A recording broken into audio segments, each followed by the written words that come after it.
Hey church, we're in our last part of the Lord's Prayer this Friday afternoon, which is from Matthew chapter 6, verse 13. And lead us not into temptation, but deliver us from the evil, or the evil one. There's a lot with this passage. On one hand, we read throughout the Bible that Satan had to ask God's permission to tempt Job. We also see in the Gospels that Satan asks God's permission to destroy Peter, but Jesus says, I have prayed for you. And so on one hand, you have God allowing us to be tested, allowing us to be tempted by the demons. No temptation happens without God permitting it to happen. That's one hand. But on the other side, we have 1 Corinthians 10:13. No temptation has overcome you except what is common to all, and God is faithful. He will not allow you to be tempted beyond what you can control, but with temptation, He will provide a way out.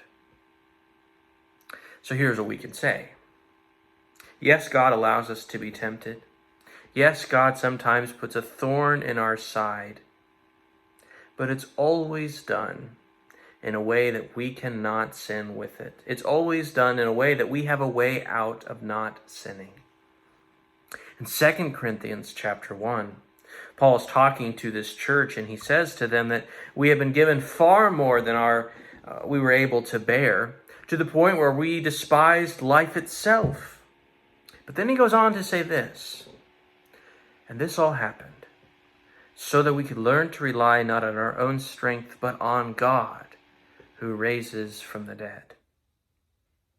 Trials happen. Uncomfortable things happen. Temptations themselves happen.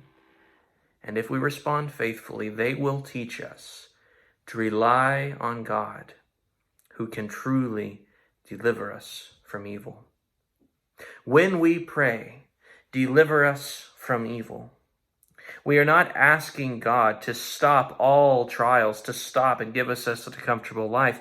We are praying ultimately that His strength would become stronger in us, that we would learn to rely not on ourselves, but with every temptation, the faithfulness of God, that we would turn to Him and find the way to face it. We pray not for easier lives, but for stronger faiths. Thank you, church, and thank you for tuning in. We are continuing to say the Lord's Prayer every evening at 6:09. So if you want to start doing that, I encourage you to do that. Have a blessed day.